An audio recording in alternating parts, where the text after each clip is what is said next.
Kung mayroon mang tumututol sa banal na pag-iisang dibdib na ito, magsalita na siya ngayon o manahimik magpakailanman. Ang mga salita ng pari ay parang isang matamis na musika sa pandinig ni Marco Buenavista. Ito na. Ito na ang sandaling hinintay niya sa loob ng 6 na taon. Ang hudyat para sa kanyang pinakahihintay na paghihiganti. Ngunit bago pa man niya maibuka ang kanyang bibig para sabihin ang mga salitang wawasak kay Isabela, isang malakas na kalabog ang gumambala sa solemn na katahimikan ng simbahan. Bumukas ang malaking pinto sa likuran. At mula roon, isang tinig ng bata ang sumigaw, malinaw at matapang. Huwag niyo pong pakasalan ang mommy namin. Isang kolektibong paghinga ang narinig mula sa daan-daang bisita. Lahat ng mga ulo na kanina nakatuon sa altar ay sabay-sabay na lumingon sa pinanggalingan ng ingay. Lahat maliban kay Marco. Nanatili siyang nakatitig kay Bella. Hindi ito kasama sa plano. Ang plano ay perpekto. Isang kasal na enggrande sa pinakamahal na resort sa Tagaytay na may tanawin ng Bulkang Taal. Daan-daang bisita mula sa alta sosyedad. At sa gitna ng lahat, si Isabela Bella Reyes, ang babaeng dumurog sa puso niya 6 na taon na ang nakalipas, na ngayon ay nakatayo sa harap niya. Sa isang simpleng damit pangkasal na sadyang pinili niya para magmukha itong pulubi sa sarili niyang kasal. Ang plano ay hayaan siyang maglakad patungo sa altar, hayaan siyang umasa, hayaan siyang maniwala na sa wakas ay mapapatawad na siya. At sa huling sandali, sa harap ng lahat ng makapangyarihang tao sa Pilipinas, sasabihin ni Marco ang 2 salita, hindi ako pumapayag. Iyon sana ang pinakamatamis na paghihiganti. Ang makita ang pagguho ng mundo sa mga mata ni Bella, tulad ng pagguho ng mundo niya noong iwan siya nito na parang basurang walang halaga. Pero hindi ito ang nangyayari. Dahan-dahan, napilitan siyang lumingon. At ang nakita niya ay nagpatigil sa pagtibok ng kanyang puso. 3 batang lalaki. Magkakamukha. Nakasuot ng magkakaparehong puting polo at khaki shorts. Nakatayo sila sa gitna ng pasilyo, nakatingin ng diretso sa kanya. Hindi. Hindi sa kanya. Sa kanilang dalawa ni Bella. Isang pamilyar na kaba ang gumapang sa dibdib ni Marco. Ang mga mata ang hugis ng panga ang itim na buhok na may kaparehong kislap sa ilalim ng ilaw ng chandelier. Para siyang nakatingin sa salamin. Sa 3 maliliit na bersyon ng sarili niya. Naramdaman niya ang unti-unting panlalamig ng kanyang mga kamay. Ang paghihiganti na pinakaiingatan niya sa kanyang dibdib sa loob ng 6 na taon ay biglang naglaho, napalitan ng isang emosyong hindi niya maintindihan. Isang nakakabinging pagkalito. Sino ang mga batang ito? Napatingin siya kay Bella. Namumutla ito, ang mga mata ay nanlalaki sa takot. Nanginginig ang mga labi nito na para bang may gusto itong sabihin, ngunit walang tinig na lumalabas. Nakita ni Marco ang purong pagkasindak sa mukha nito. Anong nangyayari? Bulong ni Katrina Leviste, ang kanyang pinagkakatiwalaang vice president, mula sa kanyang tabi. Sino ang mga iyan? Security. Ngunit hindi kumilos si Marco.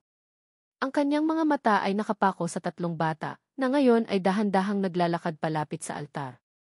Bawat hakbang nila ay parang isang suntok sa kanyang sikmura. Ang mga bulungan ng mga bisita ay lumalakas, parang isang kuyog ng mga bubuyog. Nararamdaman ni Marco ang daan-daang pares ng mata na nakatutok sa kanya, puno ng pag-uusisa, ng panghusga. Ang kahihiyang inilaan niya para kay Bella ay bumabalik sa kanya ngayon, 100 beses na mas matindi. Huminto ang 3 bata ilang talampakan mula sa altar. Tumingala sila sa kanya, ang kanilang mga mukha ay pinaghalong takot at determinasyon. Ang isa sa kanila, ang pinakamatapang na siyang sumigaw kanina, ay muling nagsalita. Sir, sabi nito, ang boses ay bahagyang nanginginig. Please po. Mommy lang po namin siya. Mommy. Ang salitang iyon ay tumama kay Marco na parang kidlat. Napilitan siyang gumalaw.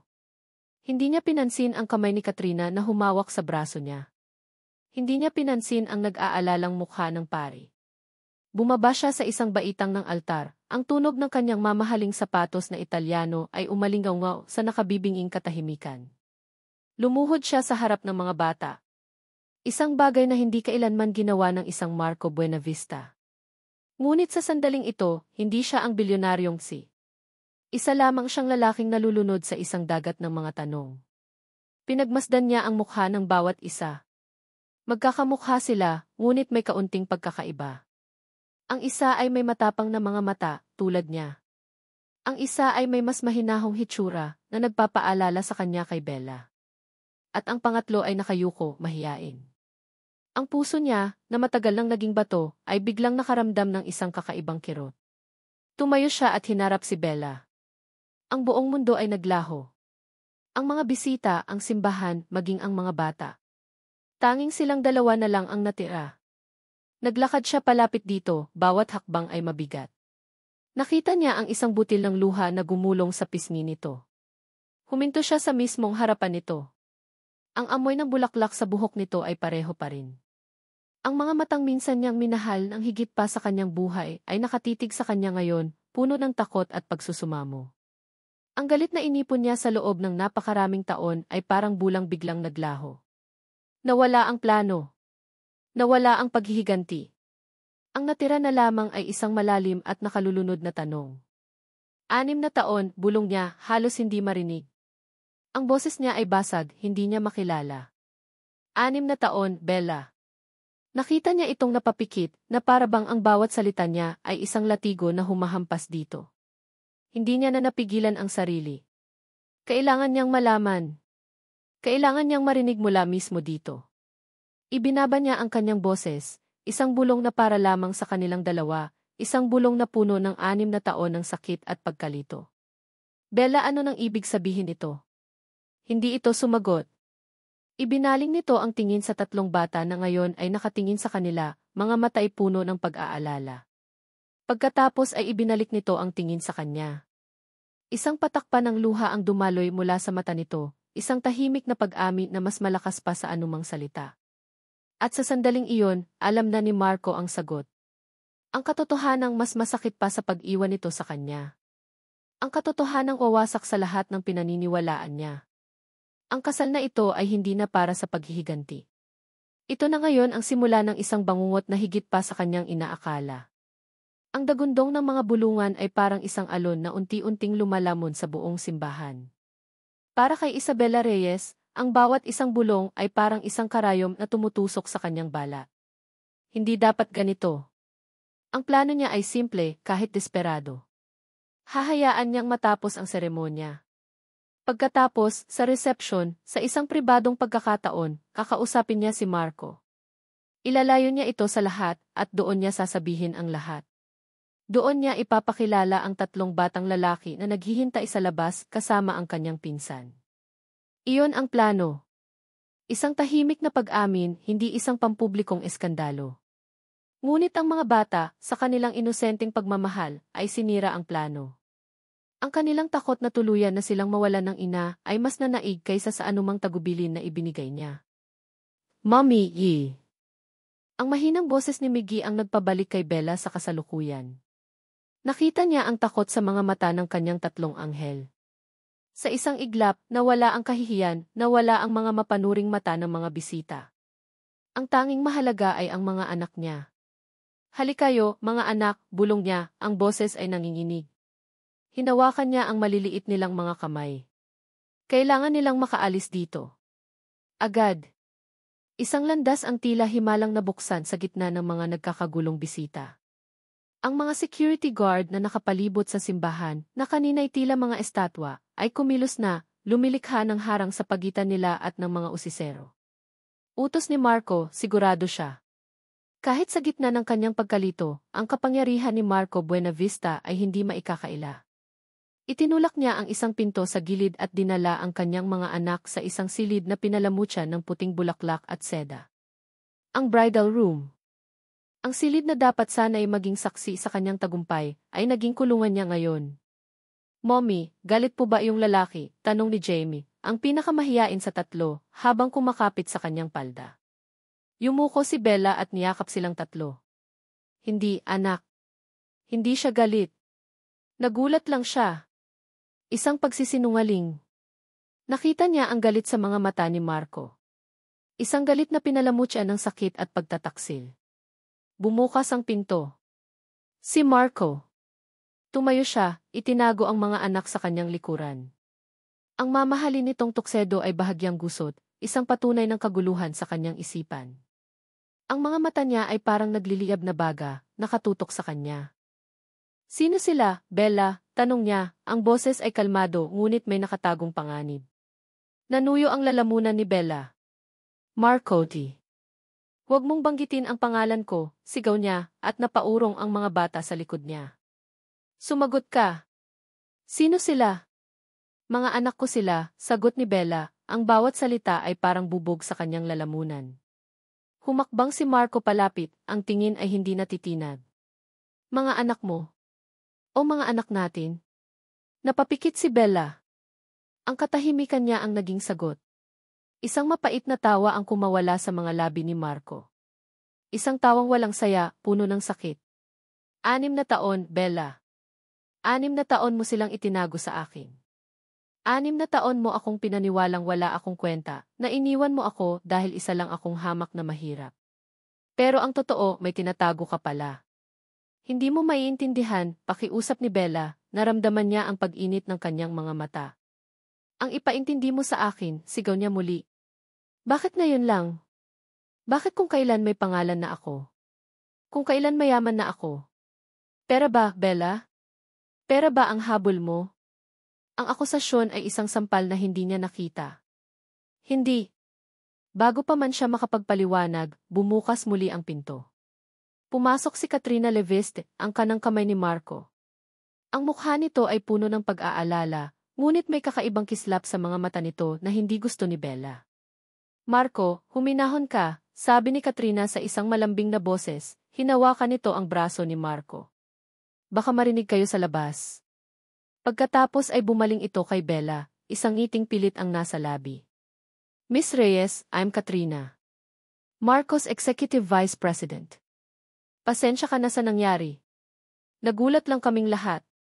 Tumango lang si Bella, lalong humigpit ang hawak sa kanyang mga anak. Mayroon sa babaeng ito na nagbibigay sa kanya ng kaba. Marco, sabi muli ni Katrina, ang boses ay parang laso na ibinubulong. Huwag kang padalos-dalos. Kailangan nating isipin ito ng mabuti. Tumingin ito kay Bella, mula ulo hanggang paa, pagkatapos ay sa mga bata. Nakapagtataka lang, di ba? Kung kailan matagumpay ka na, sikat, mayaman bigla siyang lilitaw kasama ang 3 bata. Nakita ni Bella kung paano nagbago ang ekspresyon ni Marco. Ang sakit at galit ay unti-unting napalitan ng isang malamig na pagdududa. Ang laso ni Katrina ay gumagana. Marco, pakiusap ni Bella, desperado na. Ngunit hindi na nakatingin si Marco sa kanya. Nakatingin na ito sa mga anak nila na parabang sila ay mga ebidensya sa isang krimen, hindi mga inosenteng bata. Baka naman ni. Patuloy ni Katrina, baka naman ginagamit ka lang niya, Marco. Madaling gumawa ng kwento. Madaling sabihin na anak mo sila para lang makakuha ng pera. Iyon na iyon. Ang huling pako sa kabaong. Tumingin si Marco kay Bella, ang mga mata ay walang emosyon, malamig na parang yelo. Ang Marco na minahal niya ay tuluyan ang naglaho. Ang kaharap niya ngayon ay si Ace Buenavista, ang bilyonaryong walang puso. Tumalikod ito at naglakad palabas ng silid ng walang paalam. Isinara ni Katrina ang pinto sa likod nito, binigyan si Bella ng isang huling, matagumpay na tingin bago ito sumunod. Naiwan si Bella sa katahimikan, kasama ang kanyang mga anak. Niyakap niya sila ng mahigpit, pinipigilan ang sariling pag-iyak. Nabigo siya. Hindi lang sa kanyang plano, kundi sa pagprotekta sa kanila mula sa mundong ito. Ilang minuto ang lumipas, bumukas muli ang pinto. Hindi si Marco, kundi ang kanyang personal na assistant, isang lalaking nakasalamin na may seryosong mukha. Hindi man lang ito tumingin sa kanya. Miss Reyes, sabi nito sa isang formal na tono. Pinapakuha ni Sir Marco ng hair sample mula sa inyo at sa mga bata. Napatitig si Bella sa lalaki, hindi makapaniwala. Para saan? Tanong niya, kahit alam na niya ang sagot. Ang assistant ay nag-iwas ng tingin. Para po sa isang urgent SETI test. Ang penthouse office ni Marco Buenavista ay isang santuwaryo ng kapangyarihan. Mula sa ika-50 palapag, tanaw niya ang buong Bonifacio Global City, isang konkretong gubat na kanyang sinakop. Ang mga gusaling nagtataasan ay mga tropeo ng kanyang tagumpay. Ang mga ilaw ng sasakyan sa ibaba ay parang mga alitaptap na gumagapang, maliliit at walang halaga. Dito, siya ang hari. Walang makakapantay. Walang makakatinag. Ngunit ngayong gabi, ang kanyang kaharian ay parang isang kulungan. Kanina pa siya paikot-ikot sa kanyang malawak na opisina. Ang mamahaling Persian Rogue ay hindi na nararamdaman ng kanyang mga paa.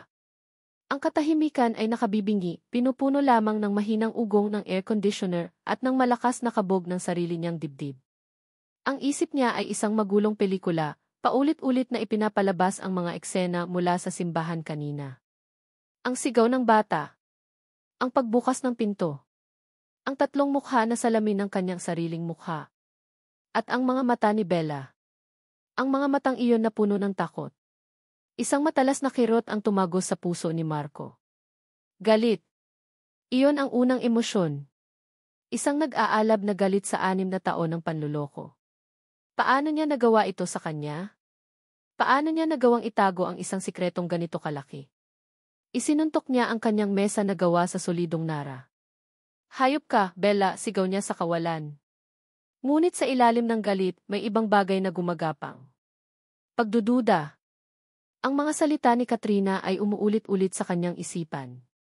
Baka naman ginagamit ka lang niya. Bumalik ang alaala. Isang gabing mainit sa Batangas, 6 na taon na ang nakalipas. Nakaupo sila ni Bella sa isang duya na gawa sa yanto, sa ilalim ng isang puno ng mangga. Ang hangin ay amoy dagat. Ano ang pangarap mo, Marco? Tanong nito sa kanya, ang ulo ay nakasandal sa kanyang balikat. Pangarap ko, ngiti niya. Simple lang. Isang bahay, kahit maliit, basta kasama ka. At siguro isang dosenang anak. Natawa si Bella, isang tunog na para sa kanya ay mas matamis pa sa anumang kanta. Grabe ka naman. Hindi kaya ng powers ko ang isang dosena. Kahit isa lang, sabi niya, hinawakan ang kamay nito. Kahit isa lang nakamukha mo, masaya na ako. Ang alaala ay parang isang kutsilyo na humiwa sa kanyang puso. Ang isa ay naging 3. At hindi sila kamukha ni Bella. Kamukha niya. Sir. Naputol ang kanyang pag-iisip. Ang kanyang assistant, si Paolo, ay nakatayo sa may pinto, may hawak na tablet. Nandyan na po ang resulta. Huminto ang pag-ikot ng mundo ni Marco. Ang lahat ng hangin ay tila naubos mula sa silid. Lumapit si Paolo, ang bawat hakbang ay mabagal at sinadya, na parang isang berdugo na papalapit sa kanyang bitayan. Iniabot nito ang tablet. Nag-aalangan si Marco. Isang bahagi niya ang gustong malaman ang katotohanan. Ang isa pang bahagi ay gustong tumakbo, takasan ang sagot na babago sa lahat. Pero hindi siya isang duwag.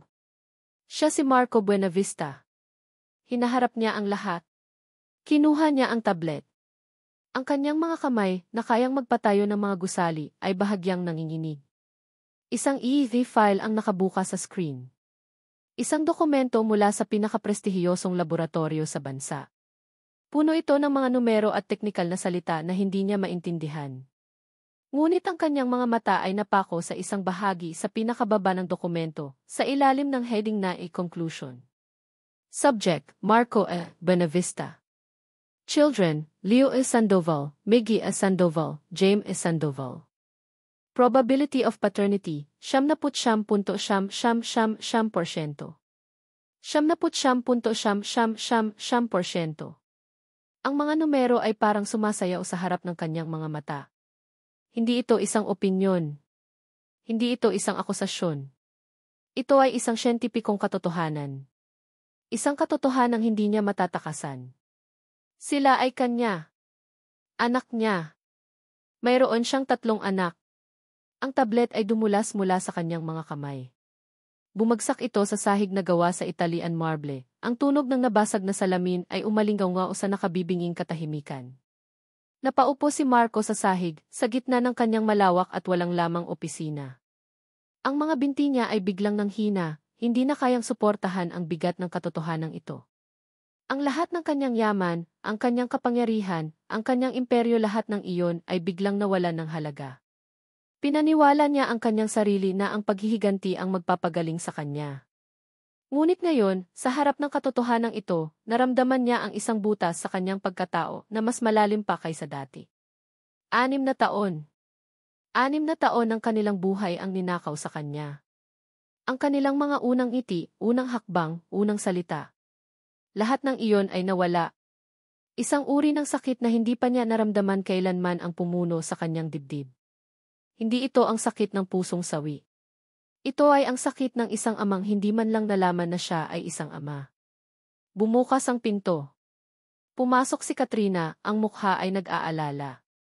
Marco, anong nangyari? Tanong nito, nakita ang basag na tablet at ang itsura niya. Anong sabi sa resulta? Dahan-dahang itinaas ni Marco ang kanyang ulo. Ang galit ay wala na. Ang pagdududa ay wala na. Ang natira na lamang ay isang nakakabinging realidad. Tumingin siya sa mga mata ni Katrina, ang kanyang sariling mga mata ay blanko at walang buhay. Anak ko sila, sabi niya, ang boses ay mahina, parang hangin. Katrina, may mga anak ako. Lumipas ang ilang araw mula nang magimbal ang mundo nilang lahat. Para kay Bella, ang bawat araw ay isang paghihintay sa kung ano ang susunod na hakbang ni Marco. Matapos ang eskandalo sa kasal at ang malamig na proseso ng ET test, pinayagan silang umuwi ni Marco sa Batangas. Walang salita, walang paliwanag. Tanging isang tahimik na kasunduan na kailangan nilang mag-usap, pero hindi pa ngayon. Ang hangin sa kanilang maliit na bahay sa Batangas ay bumalik sa dati, amoy dagat at sariwang lupa. Ang tawa ng kanyang mga anak habang naglalaro sa bakuran ay ang musika na nagpapakalma sa kanyang nag-aalalang puso. Dito, ligtas sila. Dito, normal ang lahat. Ngunit alam ni Bella na ang kapayapaang ito ay pansamantala lamang.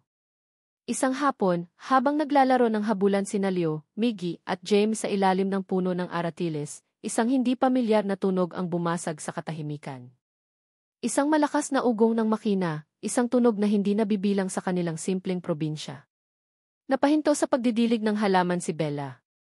Mula sa kanilang tarangkahan, isang makinang na itim na SUV ang dahan-dahang pumarada. Ang sasakyan pa lang ay mukhang mas mahal pa sa kanilang bahay at lupa. Bumukas ang pinto ng driver at bumaba ang isang lalaking nakauniporme. Pagkatapos, bumukas ang pinto sa likuran. At lumabas si Marco Buenavista. Naka-designer polo shirt ito at mamahaling slacks, nakasuot ng sunglasses na nagtatago sa kanyang mga mata. Para siyang isang dayuhang hari na bumisita sa isang hamak na nayon. Sa likod niya, binuksan ng driver ang trunk ng sasakyan at nagsimulang ibaba ang napakaraming kahon. Mga kahon na may mga tatak ng pinakamahahal na laruan. Naramdaman ni Bella ang paghigpit ng kanyang dibdib. Hindi ito ang paraan. Napahinto sa paglalaro ang tatlong bata. Tumingin sila sa estranghero, pagkatapos ay sa kanilang ina, naghahanap ng kasagutan. Mommy, sino po siya? Tanong ni Miggy, lumapit kay Bella. Ngumiti si Bella ng pilit. Siya ang Tito Marco ninyo. Hindi pa niya kayang sabihin ang salitang si Papa. Naglakad si Marco palapit, ang bawat hakbang ay puno ng kumpiyansa ng isang taong sanay na nakukuha ang lahat ng gusto niya. Huminto siya sa harap ng mga bata at tinanggal ang kanyang sunglasses. Ang kanyang mga mata ay pinaghalong kaba at isang otoridad na hindi niya maiwasan. Hello, sabi niya, sinubukang umiti. Ang ngiti ay hindi umabot sa kanyang mga mata. Ako si Marco. May dala akong mga regalo para sa inyo. Itinuro niya ang mga kahon. Isang malaking robot na halos kasing tangkad na ng mga bata. Isang drone na may kumikinang na ilaw. Isang game console na may malaking V. Ang mga mata ni Miggy at Jamie ay bahagyang nanlaki sa pagkamangha. Ngunit si Leo, ang panganay, ay hindi natinag. Tinitigan niya si Marco, pagkatapos ay ang mga laruan, at muling binalik ang tingin kay Marco. Para saan po yan? Tanong ni Leo, ang boses ay seryoso. Nagulat si Marco sa tanong. Para sa inyo. Mga laruan. Yumuko si Leo, dinampot ang kanyang maliit na laruang kotse na gawa sa kahoy. Isang laruang siya mismo ang gumawa kasama ang lolo niya bago ito pumanaw. Inilagay niya ito sa paanan ng malaking robot. Hindi po namin kailangan yan, sabi ni Leo ng malinaw, hindi inaalis ang tingin kay Marco. Mas masaya kami dito. Para itong isang sampal sa mukha ni Marco. Ang kanyang mamahaling mga regalo ay tila naging basura sa harap ng isang simpleng laruang kahoy. Pero ito, tingnan ninyo, sabi ni Marco, bahagyang natataranta. Kinuha niya ang remote ng drone. Kaya nitong lumipad. Mataas. Sinubukan niyang paandarin ang drone. Umugong ito at bahagyang umangat, ngunit dahil sa hindi niya pagkakasanay, sumabit ito sa sanga ng puno ng aratiles. Napahiya, ibinaba ni Marco ang remote. Tumingin siya kay Bella na para bang humihingi ng tulong. Doon na nagpa siya si Bella na makialam. Hindi ito isang business deal, Marco.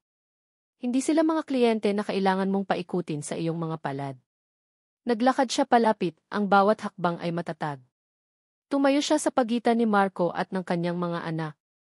Marco, sabi niya, ang boses ay kalmado ngunit matigas. Ano sa tingin mo ang ginagawa mo? Binibigyan ko sila ng mga bagay na hindi mo kayang ibigay, sagot niya, isang bakas ng dating pagmamataas ang bumalik sa kanyang boses. Umiling si Bella, isang mapait na ngiti ang sumilay sa kanyang mga labi. Ang Marco na kaharap niya ay mayaman na nga, pero mas bulag pa siya kaysa dati. Ang mga bagay na kailangan nila, Marco, ay hindi nabibili, sabi niya, tinititigan ito ng diretso sa mata.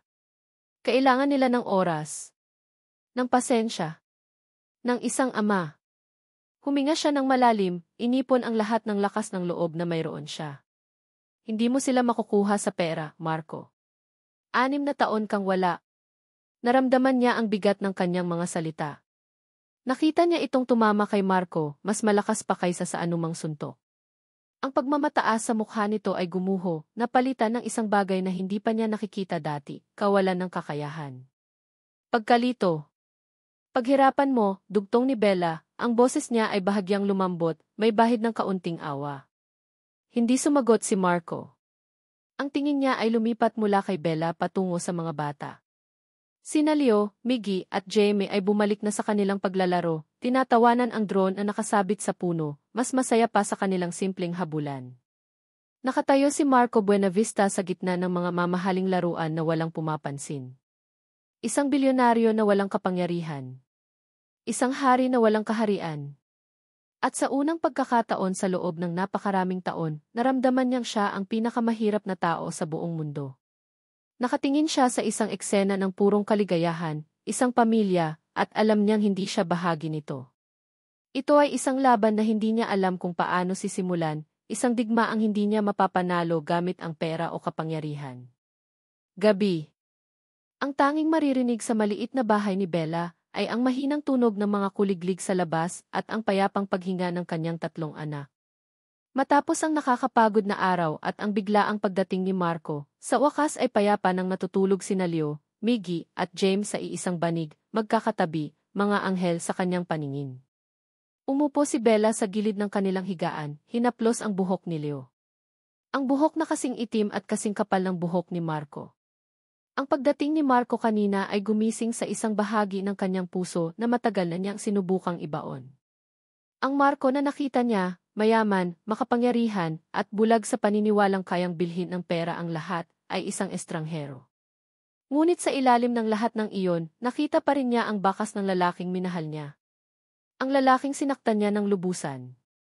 Isang buntong hininga ang kumawala sa kanyang mga labi.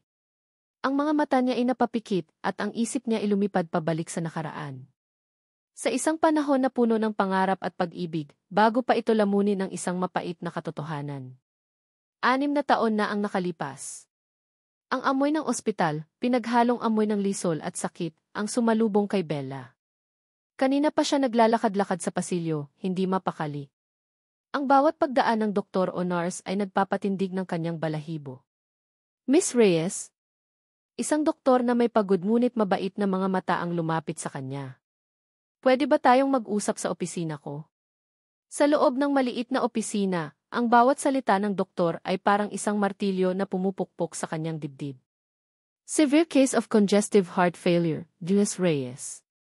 Kailangan ng tatay mo ng agarang triple bypass surgery. Gawin niyo po ang lahat, Doc, pakiusap ni Bella, nanginginig ang boses. Huminga ng malalim ang doktor. Gagawin namin. Pero kailangan nating pag-usapan ang gastos. Ang operasyon, ang mga gamot, ang recovery abutin ito ng mahigit ₱250,000. ₱250,000. Ang mga numero ay umalinggaw sa kanyang isipan. Para sa isang simpleng pamilya na nabubuhay sa pangingisda at paminsan-minsang pagtitinda ng kakanin, ang ₱250,000 ay parang isang bundok na imposibleng akyatin. Lumabas siya ng ospital na parang isang kaluluwang nawawala sa sariling katawan. Saan siya kukuha ng ganoong kalaking pera? Sa mga sumunod na araw, nilapitan niya ang lahat ng kamag-anak, lahat ng kaibigan. Ngunit ang kaya lang nilang ibigay ay simpatya at kaunting tulong na hindi sapat. Si Marco, ang kanyang pinakamamahal na Marco, ay abala sa kanyang maliit na startup business kasama ang ilang kaibigan. Ang pera nito ay sapat lang para sa kanilang araw-araw na pagkain, wala nang iba. Paano niya sasabihin dito ang problema nang hindi ito lalong mag-aalala at susubukang gumawa ng imposibleng paraan? Isang araw, habang nakaupo siya sa isang maliit na coffee shop sa bayan, gulong-gulo ang isip, isang pamilyar na mukha ang lumapit sa kanya. Bella? Ikaw pala yan. Si Katrina Levist. Ang kasosyo ni Marco sa negosyo. Isang babaeng palaging mabait sa kanya, na tila isang nakatatandang kapatid kay Marco. Ate Katrina, bati ni Bella, sinubukang umiti. Mukhang malalim ang iniisip mo, sabi ni Katrina, umupo sa tapat niya. Narinig ko ang tungkol sa tatay mo. I'm so sorry. At doon, hindi na napigilan ni Bella. Umiyak siya.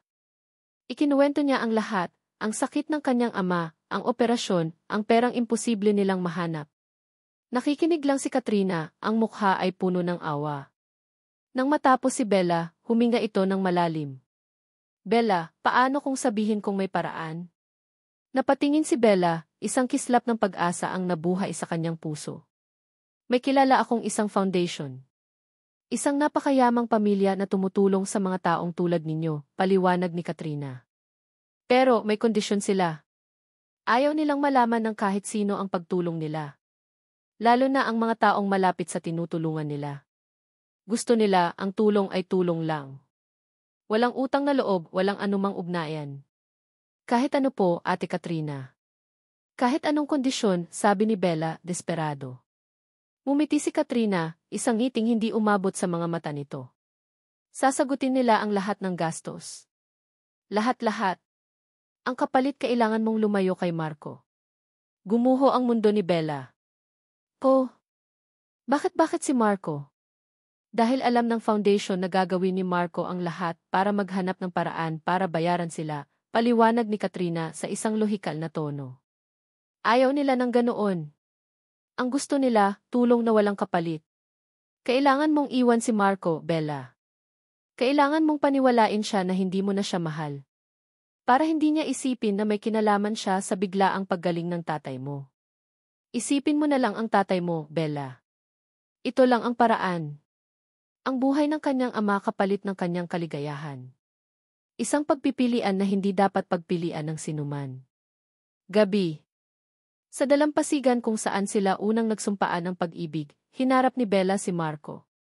Ang papalubog na araw ay nagpinta ng kulay kahel at lila sa kalangitan, isang magandang paalam.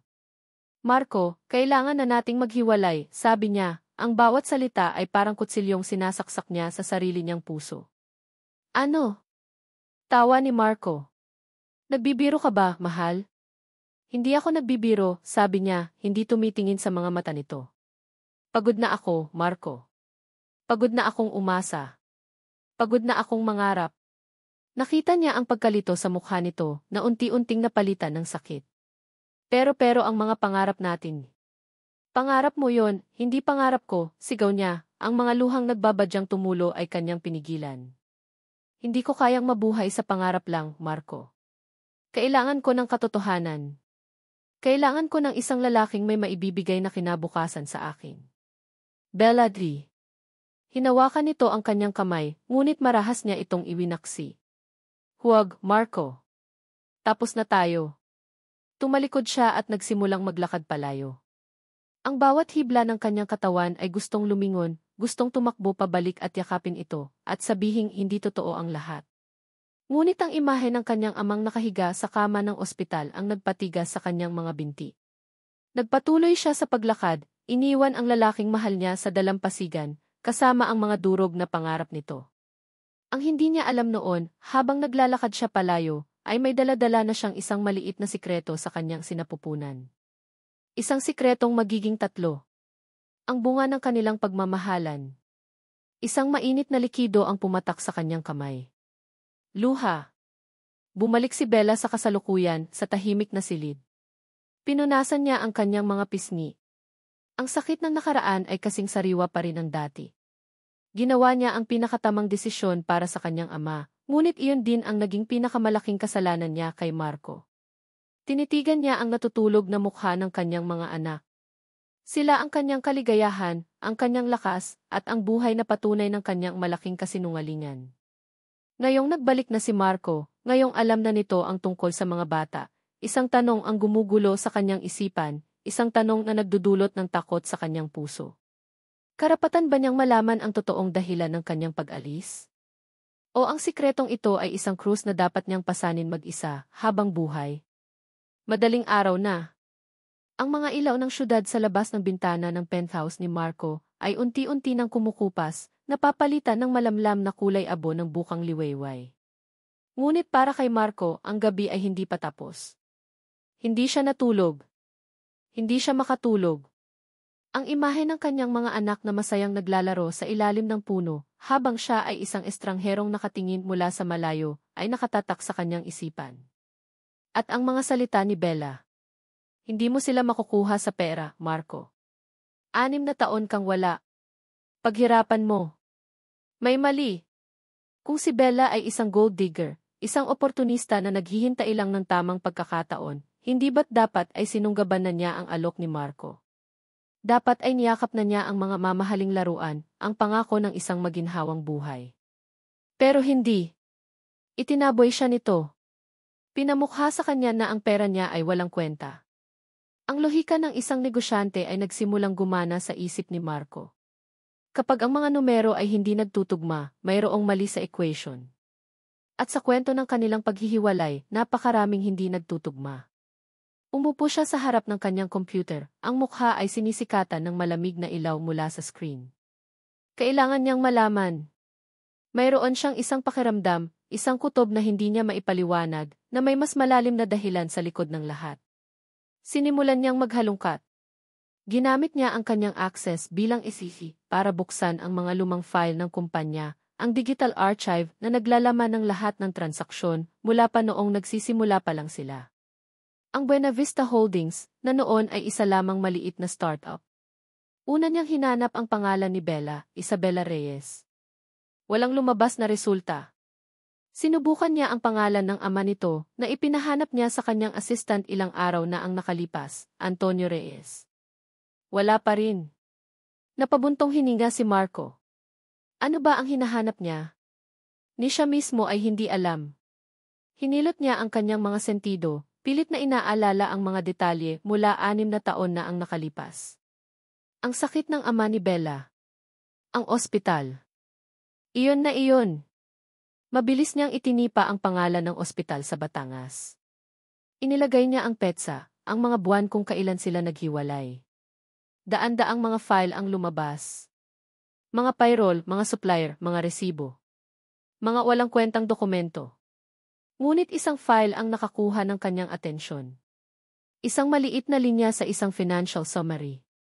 Miscellaneous expenses, charitable donations. Binuksan niya ito. Isang listahan ng mga donasyon na ibinigay ng kumpanya sa iba't ibang institusyon. At doon, sa gitna ng listahan, isang pangalan ang nagpatigil sa kanyang paghinga. Recipient, Batangas General Hospital. Amount, Yiri 580,000.00. Date, 2 days after their breakup. Ang eksaktong halaga para sa isang major heart surgery. Ang petsa. 2 araw matapos siyang iwan ni Bella. Naramdaman ni Marco ang panlalamig ng kanyang dugo. Nag-scroll down siya para tingnan kung sino ang nag-aproba ng transaksyon. Hindi ang pangalan niya. Approved DV, Katrina de Levist. Si Katrina. Bakit magbibigay ng donasyon si Katrina sa ospital na iyon sa ganoong petsa? Para saan? Isang bagong ideya ang pumasok sa kanyang isip. Isang nakakatakot na ideya. Ginamit niya ang kanyang pinakamataas na administrative access, isang bagay na bihirang-bihira niyang gawin para buksan ang personal email archive ni Katrina mula sa taong iyon. Itinipa niya ang keyword, Batangas General Hospital. Walang lumabas. Sinubukan niya ang pangalan ng abogado ng kumpanya noon. Ilang sandali at isang email thread ang lumitaw. Ang subject, Humanitarian Aid Proposal. Nanginginig ang mga kamay ni Marco habang binubuksan niya ang unang email. Galing ito sa abogado para kay Katrina. Ma'am Katrina, attached is the draft for the anonymous donation agreement. As per your instruction, it includes the key clause. The primary beneficiary's immediate family must sever all pre-existing romantic ties that could be perceived as a source of future obligation. This ensures the act remains purely philanthropic and avoids any potential conflicts of interest for Eva Benavista. Ang puso ni Marco ay nagsimulang dumagundong na parang tambol. Binuksan niya ang reply ni Katrina. Ang mga salitang nabasa niya ay parang mga pako na ibinaon sa kanyang kaluluwa. The draft is fine. Emphasize the anonymity. Marco must never know about this. I want to make it clear that this is a purely humanitarian act from an anonymous benefactor. Proceed with the transfer as soon as give the signal. The girl has agreed to the terms. The girl has agreed to the terms. Si Bella. Ang computer screen ay biglang lumabo. Ang mga salita ay nagsimulang maghalo-halo. Ang lahat ng piraso ng puzzle ay biglang nagkabit-kabit sa kanyang isipan, bumubuo ng isang imahe na napakasakit, napakalinaw. Ang pag-iwan sa kanya ni Bella. Ang mga masasakit na salita nito. Hindi ko kayang mabuhay sa pangarap lang. Hindi iyon mga salita ng kasakiman. Iyon ay mga salitang sinadya para saktan siya, para itaboy siya palayo. Ang biglaang paggaling ng ama nito. Ang paglaho nito na parang bula. At si Katrina, ang kanyang matalik na kaibigan. Ang kanyang kapatid. Ang taong kasama niya sa bawat pagbangon, ang taong laging nagsasabi sa kanya na ikalimutan mo na si Bella, hindi siya para sa iyo. Siya pala ang ahas. Siya ang may pakana ng lahat. Ang paghihiganti na binalak niya para kay Bella, ang ingranding kasal, ang plano ng pagpapahiya, ay isang malupit na biro. At siya ang katatawanan. Ang babaeng kinamuhian niya sa loob ng 6 na taon ay hindi pala ang kontrabida. Isa itong martyr. Isang babaeng isinakripisyo ang sariling kaligayahan para sa buhay ng kanyang ama. At ang babaeng pinagkatiwalaan niya ng kanyang buhay ay ang demonyong sumira nito. Isang nag-aapoy na galit na hindi niya panaramdaman kailanman ang umakyat mula sa kanyang sikmura patungo sa kanyang dibdib. Hindi ito ang galit ng isang pusong sawi.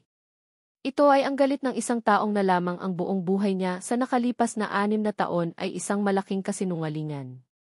Tumayo si Marco. Ang pagod at kalituhan sa kanyang mukha ay nawala, napalitan ng isang nakakatakot na kalmadong determinasyon. Ang kanyang mga mata ay naging 2 piraso ng matigas at malamig na yelo. Naglakad siya palabas ng kanyang opisina. Sinalubong siya ni Paolo sa labas na nag-aalala sa itsura ng kanyang amo. Sir, saan po kayo pupunta? 4:00 pa lang po ng umaga. Hindi lumingon si Marco. Nagpatuloy siya sa paglalakad patungo sa elevator. Ang kanyang mga kamay ay nakakuyom sa kanyang gilid, ang mga ugat sa kanyang braso ay litaw na litaw. Niniginig niya ang kanyang panga at sumagot sa isang boses na malamig at puno ng panganib. Hahanapin ko si Katrina. Ang opisina ni Katrina Leviste ay isang palapag lang ang baba mula sa penthouse ni Marco. Ito ay isang testamento sa kanyang posisyon at sa tiwala na ibinigay sa kanya. Malawak, elegante at may sariling tanawin ng syudad. Dito, siya ang reyna sa kanyang maliit na kaharian. Ngunit ng umagang iyon, ang kanyang kaharian ay malapit ng gumuho. 5:00 ng umaga, naroon na si Katrina. Palagi siyang nauna, isang katangiang hinahangaan ni Marco sa kanya. Nakaupo siya sa kanyang mesa, nagbabasa ng mga ulat habang humihigop ng mainit na kape.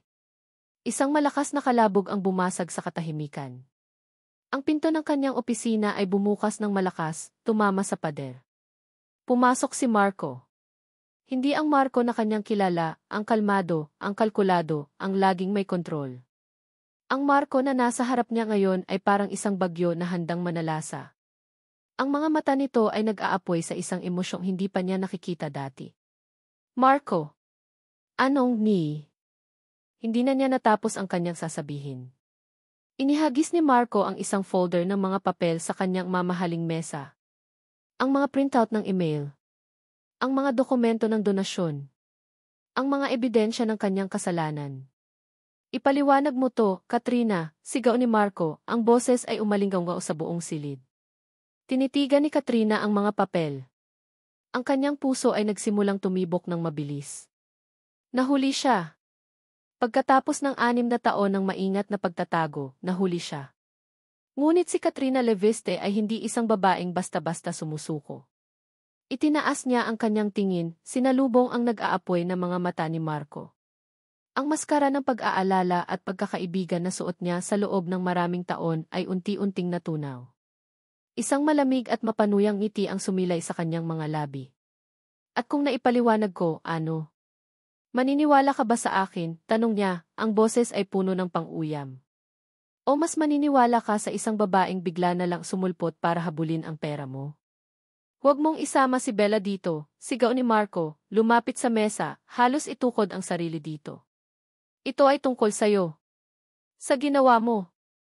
6 na taon, Katrina. 6 na taon mo akong niloko. Tumawa si Katrina. Isang tawang malamig at walang kagalakan. Niloko. Hindi kita niloko, Marco. Tinulungan kita. Tinulungan, hindi makapaniwalang sagot ni Marco. Sinira mo ang buhay ko. Tumayo si Katrina, nilibot ang kanyang mesa, at humarap kay Marco. Wala nang pagpapanggap. Ito na siya. Ang tunay na Katrina. Sinira. Binuksan ko ang mga mata mo, Marco. Ang babaeng yun. Isa siyang pabigat. Isang pangarap na hahadlang sa'yo para maabot ang lahat ng ito. Ikinumpas niya ang kanyang kamay sa paligid, sa kanilang kumpanya, sa imperyong binuo nila. Kung hindi dahil sa akin, baka hanggang ngayon ay nagbibilang ka pa rin ng barya sa Batangas, masaya na sa isang hamak na buhay kasama siya. Ang bawat salita ay isang sampal. Ang bawat salita ay isang patunay ng lalim ng kanyang pagtataksil. Ginawa ko yon para sa iyo, Marco, patuloy niya, ang kanyang boses ay tumataas, puno ng isang desperadong pagnanasa. Para sa atin. Dahil nakita ko kung ano ang kaya mong marating. Isang bagay na hindi niya kailanman makikita, dahil ang mundo niya ay kasing liit lang ng probinsya niya. Lumapit siya kay Marco, sinubukang hawakan ang mukha nito. Mahal kita, Marco. Noon pa man. Hindi mo ba nakikita? Ang lahat ng ito ginawa ko para sa'yo. Marahas na iwinaksi ni Marco ang kanyang kamay, na para bang ito ay isang maruming basahan. Isang nandidiring tingin ang ibinigay niya dito. Ang pag-ibig na sinasabi nito ay hindi pag-ibig. Isa itong sakit. Isang obsesyon. Hindi kanya karapat-dapat, sigaw ni Katrina, ang mukha ay nag-iba, naging itsura ng isang taong nasasaktan at galit. At sisiguraduhin kong hindi ka mapupunta sa kanya. Napuno na si Marco. Ang lahat ng respeto, ang lahat ng pagkakaibigan, ang lahat ng utang na loob na inakala niyang mayroon siya para dito ay naglaho. You're fired, sabi niya, ang boses ay malamig at pinal. Natigilan si Katrina. Ano? Bingi ka ba? Sabi ko, you're fired, ulit ni Marco, mas malakas, mas matigas. Ayokong makita ang pagmumukha mo sa kumpanyang ito kahit isang segundo pa. Kunin mo ang mga gamit mo at umalis ka. Ngayon din ni. Tumalikod si Marco, hindi na kayang tagalan pa ang paningin ng babaeng sumira sa kalahati ng kanyang buhay. Naglakad siya patungo sa pinto. Ang katahimikan sa likod niya ay biglang nabasag. Hindi tayo tapos, Marco. Ang sigaw ni Katrina ay puno ng galit at isang nakakatakot na pangako. Ang sigaw ng isang taong wala nang mawawala. Huminto si Marco sa may pinto, ngunit hindi siya lumingon. Magsisimula ilang inay. Isang banta. Isang deklarasyon ng digmaan. Isinara ni Marco ang pinto sa likod niya. Iniwan si Katrina sa naguhong kaharian nito. Ngunit alam niya, sa kaibuturan ng kanyang puso, na ang sinabi nito ay totoo. Hindi pa ito ang katapusan. Ito ay simula pa lamang ng isang bagong laban. Isang laban na hindi na tungkol sa nakaraan, kundi sa hinaharap. Sa pamilya ngayon niya lang nalaman na mayroon siya. Sa Batangas, ang buhay ay nagpatuloy sa isang payapang ritmo. Ang hangin ay sariwa, ang tunog ng alon ay isang pamilyar na oyay, at ang paglubog ng araw ay palaging isang magandang tanawin. Para kay Bella, ang bawat araw na lumilipas ng walang balita mula kay Marco ay isang biyaya at isang pasanin. Biyaya, dahil ang kanyang mga anak ay malayo sa gulo. Pasanin, dahil ang katahimikan ay nakabibingi, pinupuno ang kanyang isip ng mga tanong na walang sagot. Isang umaga, habang naghahanda siya ng almusal, sinangag, itlog, at tuyo, ang paborito ng mga bata, isang sigaw mula sa labas ang bumasag sa kanilang katahimikan. Bella! Bella, lumabas ka dali! Ang boses ay kay Aling Nena, ang kanilang kapitbahay at may-ari ng tanging sari-sari store sa kanilang lugar. Ang tono nito ay puno ng pag-aalala at pagkatsismosa. Nag-aalalang pinatay ni Bella ang apoy sa kalan. Mga anak, dyan lang kayo, sabi niya sa tatlo na naglalaro ng holen sa sahig na kawayan. Paglabas niya ng bahay, nakita niya si Aling Nena na tumatakbo palapit, may hawak na isang pahayagan. Ang mukha nito ay pinaghalong awa at pananabik sa balita. Bella, tingnan mo ito, sabi ni Aling Nena, halos iwagayway ang dyaryo sa harap niya. Kinuha ni Bella ang pahayagan. Ang kanyang puso ay biglang tumigil sa pagtibok. Sa front page, sa ibabaw ng fold, isang malaking litrato ang nakapaskil. Isang litratong kuha mula sa kasal. Siya, nakatayo sa altar, at sa ibaba ay ang kanyang tatlong anak, nakatingala sa kanya. Ang kuha ay perpekto sa pagpapakita ng kanyang pagkabigla at ang inosenteng mga mukha ng mga bata. At ang headline na nakasulat sa malalaki at itim na letra. Bilyonaryong Buenavista, sinubukang agawin diyang idhi anak mula di kawawang vid. Nanlamig ang buong katawan ni Bella. Ang kanyang mga kamay ay nagsimulang manginig. Binasa niya ang unang talata. Isang eksena na parang sa pelikula ang naganap sa dapat sanai, Wedding of the Year, ng real estate tycoon na si Marco Buenavista. Tatlong bata ang biglang lumitaw, na diumano'y mga anak niya sa kanyang dating kasintahan, isang simpleng doktora mula sa probinsya na si Isabella Reyes. Ayon sa isang source na malapit sa kampo ni Buenavista, matagal nang tinatago ng ina ang mga bata at bigla na lamang lumitaw ngayong mayaman na ang bilyonaryo. Ngunit ayon sa ibang mga usap-usapan, sinusubukan di umano ng makapangyarihang si na kunin ang mga bata mula sa kanilang ina, gamit ang kanyang pera at impluensya. Isang kasinungalingan. Isang baluktot na bersyon ng katotohanan. Ngunit sapat na para sirain ang kanilang buhay. Totoo ba ito, Bella? Tanong ni Aling Nena. Ang boses ay puno na ngayon ng pag-uusisa.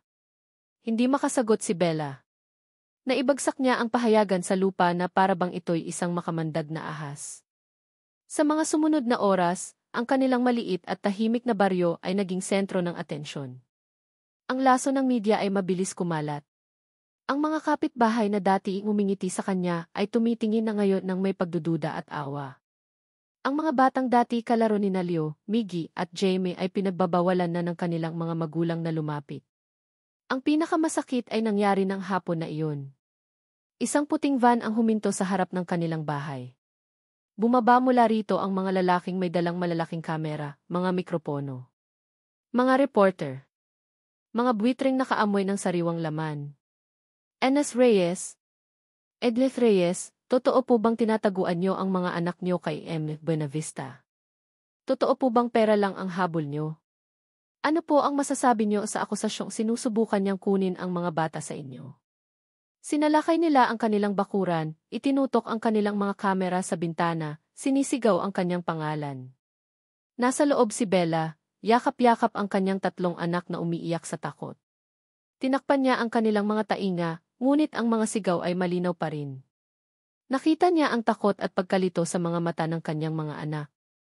Ang kanilang ligtas na mundo ay biglang gumuho. Mommy, bakit sila galit? Tanong ni Miggy, ang mukha ay nakasubsob sa kanyang dibdib. Irekre, anak. Hindi sila galit. Mawawala din sila, sabi ni Bella, ngunit kahit siya ay hindi naniniwala sa sarili niyang mga salita. Biglang nagring ang kanyang cellphone. Isang hindi rehistradong numero. Nanginginig niyang sinagot ito. Bella? Ang boses ni Marco. Puno ng pag-aalala. Bella, nakita ko na ang balita. Papunta na ako dyan. Huwag kang makikipag-usap sa kanila. I'm so sorry, Bella. Kasalanan ko to. Ngunit ang narinig lang ni Bella ay ang pangalan niya. Ang pangalang nagdala ng lahat ng kaguluhang ito sa kanilang buhay. Ang kanyang pasensya, ang kanyang lakas, ay biglang naubos. Kasalanan mo, sigaw niya sa telepono, ang galit at takot ay nagsanib. Kasalanan mo ito, Marco. Ang mundo mo. Ito ang mundo mo, hindi ang sa amin. Tingnan mo ang ginawa mo. Tingnan mo ang nangyayari sa mga anak mo. Bella, makinig ka di. Hindi. Ikaw ang makinig, putol niya. Ayoko nang marinig ang boses mo. Layuan mo kami. Kung talagang may pakialam ka sa kanila, layuan mo kami. Ibinaba niya ang tawag. Hinagis niya ang cellphone sa kabilang dulo ng silid. Tumingin siya sa kanyang mga anak. Ang kanilang mga mukha ay basang-basa ng luha. Ang kanilang mga mata ay puno ng isang takot na hindi dapat maranasan ng sinumang bata. At sa sandaling iyon, isang desisyon ang nabuo sa isip ni Bella. Isang desisyon na isinilang mula sa desperasyon ng isang ina. Kailangan nilang umalis. Kailangan nilang tumakas mula sa pangalang Buena Vista, mula sa laso ng media, mula kay Marco. Kailangan niyang dalhin ang kanyang mga anak sa isang lugar kung saan hindi sila masasaktan. Sa isang lugar kung saan muli silang magiging ligtas. Kahit na ang ibig sabihin nito ay muli siyang tatakbo. Ang biyahe ni Marco mula Maynila patungong Batangas ay isang karera laban sa oras. Ang bawat segundo na natigil siya sa traffic ay parang isang dagok sa kanyang dibdib. Paulit-ulit na tumatakbo sa isip niya ang sigaw ni Bella sa telepono. Layuan mo kami. Alam niya kung kanino galing ang balita. Katrina. Ito ang ganti niya. Isang marumi, tuso, at walang pusong ganti na hindi siya ang direktang tinatamaan, kundi ang mga taong pinakamahalaga sa kanya. Kailangan niyang maayos ito. Kailangan niyang patunayan kay Bella na hindi siya ang kaaway. Matapos ang halos 3 oras, narating niya ang baryo ni Bella. Ngunit huli na siya. Ang van ng media ay papaalis na, naiwan ang bakas ng kanilang pananalasa, mga basurang papel at isang katahimikang mas nakakabingi pa kaysa sa ingay. Kinatok niya ang pinto. Walang sumasagot. Mas malakas na katok. Wala pa rin. Sinubukan niyang pihitin ang seradura. Nakabukas. Dahan-dahan siyang pumasok. Ang bahay ay walang tao. Ngunit ang mga gamit ay naroon pa, na para bang bigla na lamang silang umalis. Sa sahig, nakita niya ang cellphone ni Bella, basag ang screen. Umalis sila. Tumakas sila dahil sa kanya. Isang alon ng kawalan ng pag-asa ang bumalot kay Marco. Umupo siya sa isang upuang gawa sa yantok, ang parehong upuan kung saan marahil ay madalas umupo si Bella. Ipinatong niya ang kanyang ulo sa kanyang mga kamay. Paano niya pa maaayos ito? Paano niya maipapakita ang kanyang pagsisisi kung ang taong hinihingan niya ng tawad ay wala na? Sa mga sumunod na araw, ginamit ni Marco ang lahat ng kanyang koneksyon para hanapin si Bella at ang mga bata. Ngunit si Bella ay tila naglaho na parang bula. Walang nakakaalam kung nasaan sila.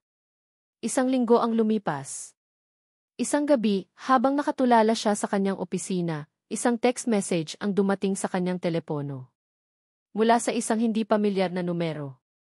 Kung gusto mong patunayan na hindi ka panganib sa mga anak mo, makipagkita ka sa akin. Sa parke ng bayan. Bukas, 4:00 ng hapon. Mag-isa ka lang. Huwag mong subukang alamin kung sino ako. Pumunta ka lang. Si Bella. Isang kislap ng pag-asa ang sumilay sa puso ni Marco. Isang huling pagkakataon. Kinabukasan, naroon si Marco sa parke, kalahating oras bago ang napag-usapan. Simple lang ang suot niya, isang ordinaryong t-shirt at maong, para hindi makatawag ng pansin. Umupo siya sa isang bench malapit sa palaruan ng mga bata, ang puso niya ay kumakabog sa bawat minutong lumilipas. Maya-maya pa, natanaw niya sila. Si Bella, may suot na malaking sombrero at salamin para itago ang kanyang mukha. At ang 3 bata. Sina Leo, Miggy at Jaime. Naglalakad sila sa kabilang dulo ng parke. Hindi agad lumapit si Marco. Hinayaan niya muna silang makalapit sa palaruan. Tumayo siya, handa nang maglakad palapit, handa nang sabihin ang lahat, ang tungkol kay Katrina, ang tungkol sa kanyang pagsisisi. Biglang may sumigaw. Miggy, mag-ingat ka. Nakita ni Marco si Miggy, ang pinakamaliksi sa 3, na biglang tumakbo patungo sa kalsada para habulin ang isang lumilipad na paru-paro. At sa parehong sandali, isang motorsiklo ang humarurot mula sa kanto, mabilis, dire-diretso patungo sa direksyon ng bata. Huminto ang pag-ikot ng mundo ni Marco. Walang pag-iisip. Tanging instinct. Miggy. Tumakbo siya ng mas mabilis kaysa kailanman. Itinulak niya ang sarili niya, nilagpasan ang ilang taong naglalakad, at sa huling segundo, bago pa man tumama ang motorsiklo, sinunggaban niya si Miggy. Niyakap niya ito ng mahigpit at gumulong sila pareho sa damuhan. Narinig niya ang malakas na pagpreno ng motorsiklo, ang sigaw ng mga tao, at higit sa lahat, ang nakakatakot na sigaw ni Bella. Anak wey! Nang huminto ang lahat, nakahiga si Marco sa damuhan, yakap-yakap pa rin ang nanginginig na si Miggy. May kaunting gasgas siya sa braso, ngunit ang bata ay ligtas, walang kahit isang galos. Okay ka lang ba, anak? Tanong ni Marco, ang boses ay nanginginig sa takot at adrenaline. Tumango si Miggy, ang mga mata ay nanlalaki sa gulat. Dumating si Bella, tumatakbo. Lumuhod siya at niyakap si Miggy. Diyos ko, anak. Okay ka lang?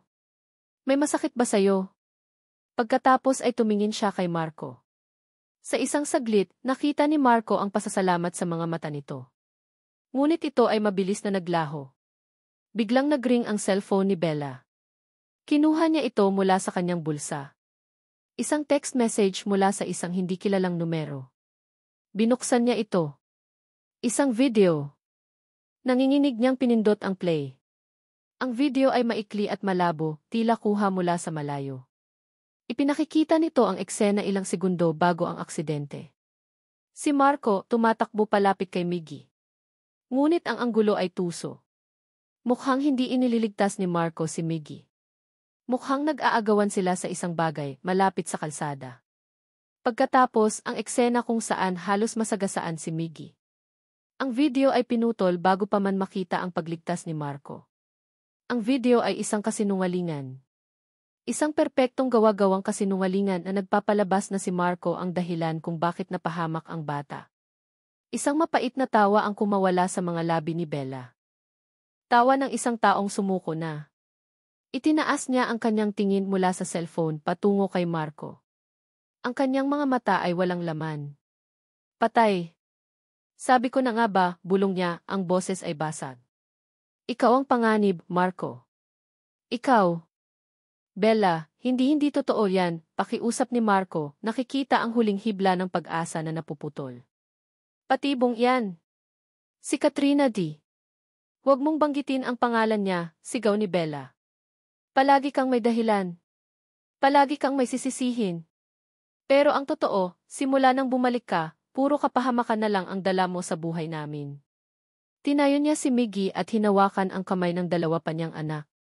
Bella, please, maniwala ka sa akin. Humarap si Bella sa kanya, ang mukha ay basang-basa ng luha, ngunit ang mga mata ay kasing tigas ng bato. Huwag ka nang lumapit sa mga anak ko, sabi niya, ang bawat salita ay isang pako na ibinabaon sa puso ni Marco.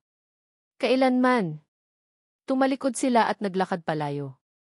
Tinawag ni Marco ang pangalan niya, ngunit hindi na siya lumingon. Naiwan si Marco nakaluhod sa damuhan.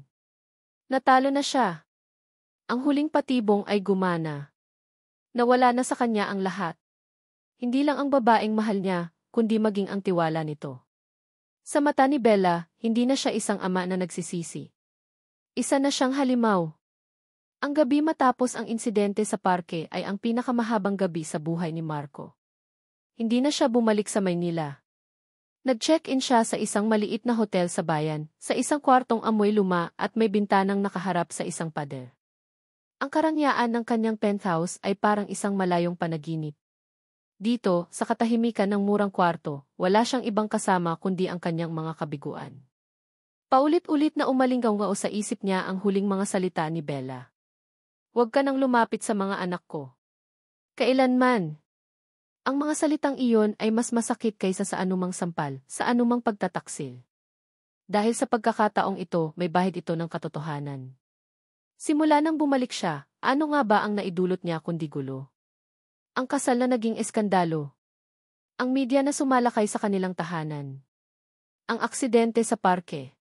Lahat dahil sa kanya. Lahat dahil sa pangalang Buenavista. Napatingin siya sa salamin. Ang nakita niya ay hindi ang makapangyarihang sihi na kinatatakutan ng marami. Ang nakita niya ay isang pagod na lalaki, may mga gasgas sa braso, at may mga matang puno ng sakit. Sino ba siya? Siya ba ang imperyong itinayo niya? Ang mga gusali, ang pera, ang kapangyarihan? O siya ang lalaking minsan ay nangarap lang ng isang simpleng buhay sa Batangas? Sa dilim ng gabing iyon, habang nakatitig sa kisam, isang larawan ang pumasok sa kanyang isip. Ang nag-iisang litrato ni Bella na itinago niya sa loob ng 6 na taon. Isang kupas na litrato na kuha sa dalampasigan, ang buhok nito inililipad ng hangin, ang ngiti nito ay kasing liwanag ng araw. Iyon ang babaeng minahal niya. Ang babaeng isinakripisyo ang lahat para sa kanyang ama. Ang babaeng sinubukan niyang wasakin dahil sa sarili niyang pagkabulag. At sa kauna-unahang pagkakataon sa loob ng napakaraming taon, umiyak si Marco Buenavista. Hindi isang tahimik na pagluha, kundi isang hagulgol na puno ng 6 na taon ng galit, sakit, at higit sa lahat, isang malalim at nakalulunod na pagsisisi. Kinabukasan, ibang Marco ang nagising. Ang pag-aalinlangan ay nawala. Napalitan ito ng isang malinaw at matatag na desisyon.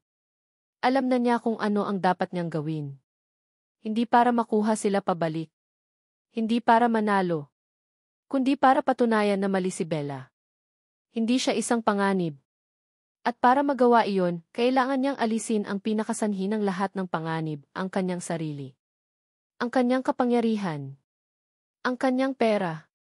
Pagbalik niya sa Maynila, isang emergency press conference ang agad niyang ipinatawag. Ang conference room ng Buenavista Holdings ay napuno ng mga reporter at kamera. Ang hangin ay puno ng tensyon at espekulasyon. Ano ang sasabihin ng kontrobersyal na bilyonaryo? Itatanggi ba niya ang mga akusasyon? Magbabanta ba siya ng demanda? Nang lumabas si Marco at umupo sa harap ng mga mikropono, natahimik ang lahat. Ang Marco na kaharap nila ay hindi ang karaniwang makisig at aroganteng si. Ang buhok niya ay hindi perpektong naayos. May bakas ng pagod sa ilalim ng kanyang mga mata. Ngunit mayroon ding isang bagong determinasyon sa kanyang tindig. Isang katahimikan. Hindi niya binasa ang isang inihandang statement. Tumingin siya ng diretso sa mga kamera na para bang kinakausap niya ang isang tao lang sa gitna ng milyon-milyong manonood. Magandang umaga sa inyong lahat, simula niya, ang boses ay kalmado at malinaw. Hindi ako narito para magpaliwanag o para itanggi ang anumang nababasa ninyo sa balita. Huminga siya ng malalim. Narito ako para aminin na nagkamali ako. Nagkamali ako, hindi lang bilang isang negosyante, kundi bilang isang tao. Nagulat ang mga reporter. Ang mga bulungan ay nagsimula. Sa nakalipas na mga linggo, maraming issue ang lumabas tungkol sa aking pribadong buhay, partikular na tungkol kay Ms. Isabela Reyes at sa kanyang 3 anak. Ang pagbanggit niya sa pangalan ni Bella ay puno ng respeto. Marami sa mga kumalat na balita ay hindi totoo, mga gawa-gawang kwento para sirain hindi ako, kundi sila.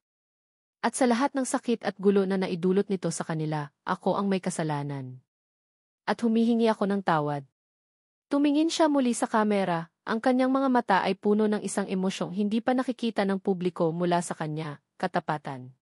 Pero hindi sapat ang paghingi ng tawad, patuloy niya. Kaya ngayong araw na ito, sa harap ninyong lahat, opisyal kong inihahayag ang aking pagbibitiw bilang isihi ng Buenavista Holdings, effective immediately. Isang kolektibong paghinga ang narinig sa buong silid. Isang anunsyong yumanig sa buong business community. Higit pa riyan, dagdag niya, ang lahat ng aking personal na share sa kumpanya, ang lahat ng aking mga ari-arian, ay ililipat sa isang trust fund. Isang trust fund na itinatag para sa kinabukasan ni Leo, Miggy at James Sandoval. At ang nag-iisang trustee, ang tanging taong may kontrol sa pondong iyon, ay ang kanilang ina, si Ms. Isabela Reyes. Gulat. Pagkalito. Ang mga kamera ay walang tigil sa pag-flash. Ginawa ko ang lahat ng ito, hindi para makuha sila pabalik, pagtatapos niya, ang kanyang boses ay bahagyang nanginig sa unang pagkakataon. Kundi para patunayan na ang kaligtasan at kaligayahan nila ang pinakamahalaga sa lahat. At kung ang paglayo ko at ang pagtalikod sa lahat ng ito ang paraan para mapanatag sila gagawin ko. Tumayo siya. Hindi na niya hinintay ang mga tanong. Naglakad siya palayo sa mga kamera, palayo sa mga mikropono, palayo sa buhay na kanyang binuo. Sa isang malayong probinsya, sa isang maliit na bahay na inuupahan, nakaupo si Bella sa harap ng isang lumang telebisyon. Pinapanood niya ang lahat. Ang kanyang mga mata ay nanlalaki, hindi makapaniwala sa kanyang nakikita at naririnig. Ang lalaking nagsasalita sa sisi ay hindi ang aroganting bilyonaryo na kinatatakutan niya. Ito ay isang lalaking isinusuko ang kanyang kaharian. Hindi para sa kapangyarihan. Hindi para sa paghihiganti. Para sa kanila. Habang naglalakad si Marco palayo sa entablado, isang butil ng luha ang pumatak mula sa mata ni Bella. Ngunit sa pagkakataong ito, hindi ito luha ng takot o galit. Ito ay luha ng pagkalito. At sa kaibuturan ng kanyang puso, sa unang pagkakataon sa loob ng napakatagal na panahon, isang maliit na binhi ng pagdududa ang nagsimulang tumubo. Pagdududa sa lahat ng kanyang pinaniwalaan. Pagdududa sa kanyang galit. Pagdududa kung tama ba siya sa paghatol sa kanya. Ang mga salita ni Marco mula sa press conference ay parang isang multo na bumabagabag kay Bella sa mga sumunod na araw. Isinuko niya ang lahat. Ang kumpanya, ang yaman, ang kapangyarihan. Lahat ng bagay na inakala niyang mas mahalaga kaysa sa kanya, kaysa sa kanila. Gabi-gabi, pagkatapos niyang patulugin ang mga bata, naupo siya sa dilim, pinipilit na pagtagpi-tagpiin ang mga nangyari. Ang galit na dati isang nag-aalab na apoy sa kanyang dibdib ay unti-unti nang namamatay, napapalitan ng isang malamig at nakalilitong abo. Kung si Marco ay isang halimaw na gustong kunin ang kanyang mga anak, bakit niya bibitawan ang lahat ng kanyang sandata? Kung pera lang ang habol niya, bakit niya ipinamigay ang lahat ng kanyang pera? May mali. May malaking mali. Ngunit ang takot at pagdududa na itinanim ni Katrina sa kanyang puso ay malalim ang ugat. Paano kung isa lang itong palabas? Isa na namang grandiosong plano para makuha ang kanyang tiwala, para sa huli isaktan lang siyang muli. Isang hapon, habang nagliligpit siya ng mga pinagkainan, isang katok sa pinto ang muling nagpatigil sa kanyang mundo. Ang puso niya ay agad kumabog.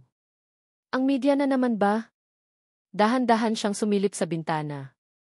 Isang lalaking nakasalamin at pormal na kasuotan ang nakatayo sa labas. Pamilyar ang mukha nito. Ito si Paolo, ang laging nakasunod na assistant ni Marco. Agad siyang kinabahan. Anong kailangan mo? Tanong niya mula sa likod ng nakasarang pinto. Miss Reyes, magalang na sagot ni Paolo. Ako po si Paolo. Hindi po ako pinapunta ni Sir Marco. Sa katunayan, hindi po niya alam na narito ako. Gusto ko lang po sanang makipag-usap. 5 minuto lang po, pangako. Nag-aalangan si Bella. Ngunit mayroong sinseridad sa boses ng lalaki. Dahan-dahan niyang binuksan ang pinto. Miss Reyes, alam kong wala na po kayong tiwala kay Sir Marco, at naiintindihan ko po kung bakit, simula ni Paolo, hindi pumapasok hanggat hindi niya pinapatuloy. Pero narito po ako para ipakita sa inyo ang buong katotohanan. May kinuha si Paolo mula sa kanyang bag isang tablet. Sana po, panoorin ninyo. Inabot nito ang tablet kay Bella. Sa screen, isang video file ang nakahanda. Pinindot ni Bella ang play. Ang eksena sa parke. Ngunit iba ito. Ito ang buong kuha, malinaw, hindi putol-putol. Nakita niya ang pagtakbo ni Miggy. Nakita niya ang humaharurot na motorsiklo. At nakita niya si Marco na parang isang bala na tumakbo, hindi para saktan si Miggy, kundi para iligtas ito. Nakita niya kung paano nito niyakap ang bata, kung paano nito ginamit ang sariling katawan bilang panangga habang gumugulong sila sa damuhan. Napahawak si Bella sa kanyang bibig. Ang hangin ay tila naubos sa kanyang baga. Ang video na ipinadala sa kanya ay isang kasinungalingan. Isang malupit na pag-edit. May isa pa po, sabi ni Paolo, habang nangingilid ang luha sa mga mata ni Bella. Nag-swipe si Paolo sa screen. Isang dokumento. Isang sinumpaang salaysay. Ang testimonya ng lalaking nagmamaneho ng motorsiklo. Inuupahan po ako ng isang babae na nagpakilalang si Katrina Leviste, basa ni Bella sa isip. Ang utos po sa akin ay takutin lang ang bata, gumawa ng eksena na mukhang aksidente para mapaniwala si Miss Reyes na si A. Buenavista ang may kasalanan. Binayaran po ako ng malaking halaga. Si Katrina. Ngunit hindi pa doon natapos. At ito po ang pinakahuli, bulong ni Paolo. Ito po ang totoong dahilan kung bakit kayo umalis 6 na taon na ang nakalipas. Binuksan niya ang isang email thread. Ang mga email sa pagitan ni Katrina at ng abogado. Ang tungkol sa humanitarian aid. Ang tungkol sa anonymous benefactor. At ang nakasulat na kondisyon, the primary beneficiary's immediate family must sever all pre-existing romantic ties. Sa sandaling iyon, ang lahat ng pader na itinayo ni Bella sa paligid ng kanyang puso ay gumuho. Bawat isa. Ang sakit ng kanyang ama. Ang itulong mula sa isang key foundation. Ang masakit na paghihiwalay nila ni Marco. Ang 6 na taon ng pagkamuhi ni Marco sa kanya. Ang eskandalo sa media. Ang patibong sa parke. Lahat ay konektado. Lahat ay gawa-gawa. Lahat ay plano ng isang babae. Si Katrina. Nabitawan niya ang tablet. Napaupo siya sa sahig. Ang mga luhang pinigilan niya sa loob ng napakaraming taon ay bumuhos na parang isang sirang dam. Umiyak siya, hindi dahil sa galit, kundi dahil sa isang napakalalim na sakit at pagsisisi. Ang lalaking kinamuhian niya ay biktima rin pala. Ang lalaking tinakbuhan niya ay ang lalaking dapat sana ikasama niya sa pagharap sa lahat. Naiwan si Paolo sa pintuan, binibigyan siya ng espasyo. Nang bahagya siyang kumalma, iniabot nito sa kanya ang isang maliit at simpleng cellphone. Iniwan po yan ni Sir Marco bago siya umalis sa opisina. Isang numero lang po ang nakalagay dyan. Ang sa kanya. Lumipas ang 2 araw. Isang hapon, sa dalampasigan ng Batangas kung saan nagsimula at natapos ang lahat, naghihintay si Marco. Nakaupo siya sa buhangin, nakatingin sa papalubog na araw. Wala na ang mamahaling damit, ang kumpiyansa ng isang si. Ang naroon na lang ay isang lalaking naghihintay, hindi alam kung darating ba ang kanyang hinihintay. Maya-maya, narinig niya ang mga yapak sa buhangin. Lumingon siya. Si Bella. Naglakad ito palapit at umupo sa tabi niya. Ilang minuto silang hindi nagsalita, pinapakinggan lang ang ugong ng alon. Si Marco ang unang bumasag sa katahimikan. Tumingin siya kay Bella, ang mga mata ay puno ng isang sakit na hindi na niya tinatago. Patawarin mo ako, Bella, sabi niya, ang boses ay mahina at basag. Sa lahat. Sa pagiging bulag. Sa hindi pagtitiwala sa'yo. Sa planong paghihiganti. Sa lahat ng sakit na idinulot ko. Patawad. Hindi sumagot si Bella. Tumingin lang ito sa kanya, pinag-aaralan ang kanyang mukha. Ang mukha ng lalaking minahal niya, sinaktan niya, at sinaktan din siya. Pagkatapos ng mahabang katahimikan, tumingin ito sa kanya, ang mga mata ay seryoso at puno ng isang tanong na mas mahalaga pa kaysa sa nakaraan. Marco, sabi nito. Handa ka na bang maging isang tunay na ama? Lumipas ang 6 na buwan.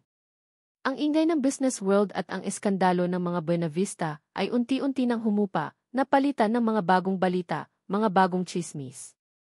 Si Katrina Leviste ay nawala na parang bula matapos harapin ang maraming kaso mula sa mga investor na kanyang niloko. Ang Buenavista Holdings ay may bago ng pamunuan. Ang mundo ay nagpatuloy sa pag-ikot.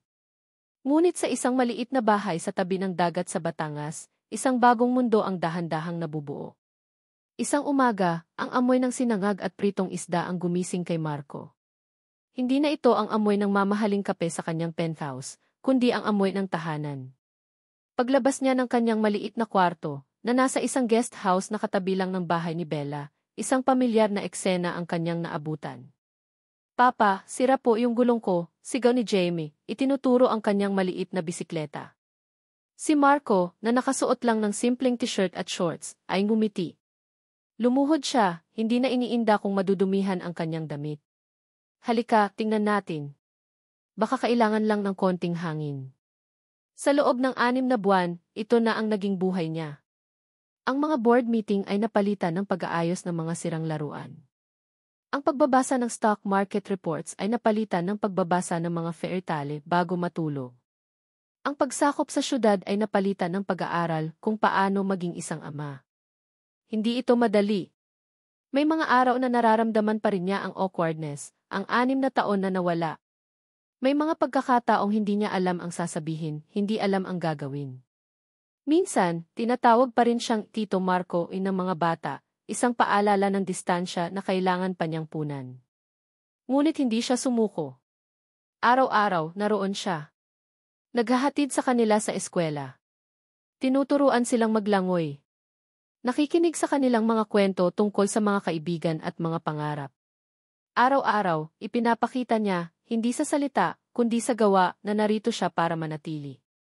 Si Bella naman, ay dahan-dahang ibinababa ang mga pader na matagal niyang itinayo. Ang trust fund na iniwan ni Marco ay hindi niya ginalaw. Patuloy siya sa pagtatrabaho bilang doktora sa kanilang maliit na community hospital. Ang gusto niya ay isang simpleng buhay para sa kanilang mga anak, isang buhay na hindi nakadepende sa pera. Ang relasyon nila ni Marco ay isang tahimik na sayaw. Walang pilitan, walang mga pangakong hindi pa kayang tuparin.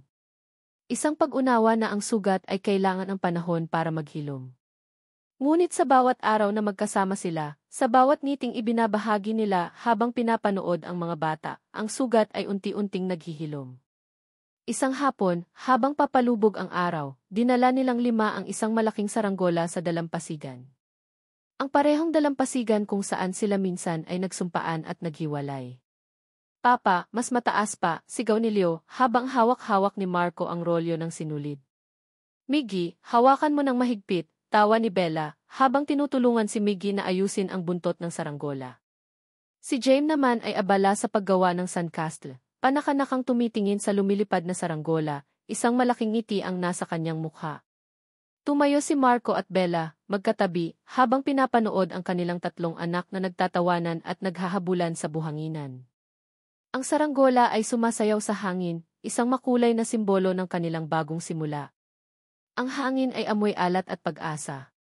Nilapitan ni Bella si Marco at marahang hinawakan ang kanyang kamay. Isang simpleng gesto, ngunit para kay Marco, ito ay mas mahalaga pa kaysa sa lahat ng kontratang napirmahan niya. Tumingin siya kay Bella. Ang babaeng minahal niya, sinaktan at muling natagpuan. Ang mga mata nito ay hindi na puno ng takot o galit. Puno na ito ng kapayapaan. Masaya sila, bulong ni Bella. Tumango si Marco, pinisil ang kamay nito. Masaya tayo. Tumingin siya sa paligid. Sa papalubog na araw na nagpinta ng kulay ginto sa kalangitan.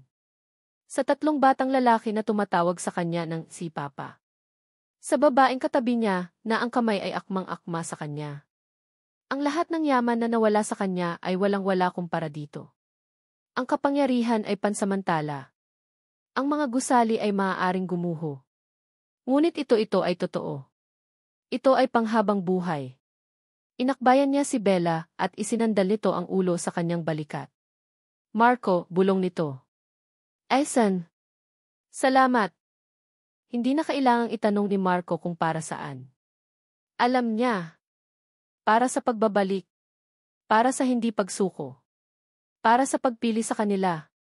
Ito pala ang tunay na yaman, bulong ni Marco, hindi sa kanya, kundi sa hangin, sa dagat, sa buong mundo. Ngumiti si Bella. Ang kanyang ngiti ay kasing liwanag pa rin ng araw, tulad ng sakupas na litratong itinago ni Marco. Ngunit sa pagkakataong ito, hindi na ito isang alaala.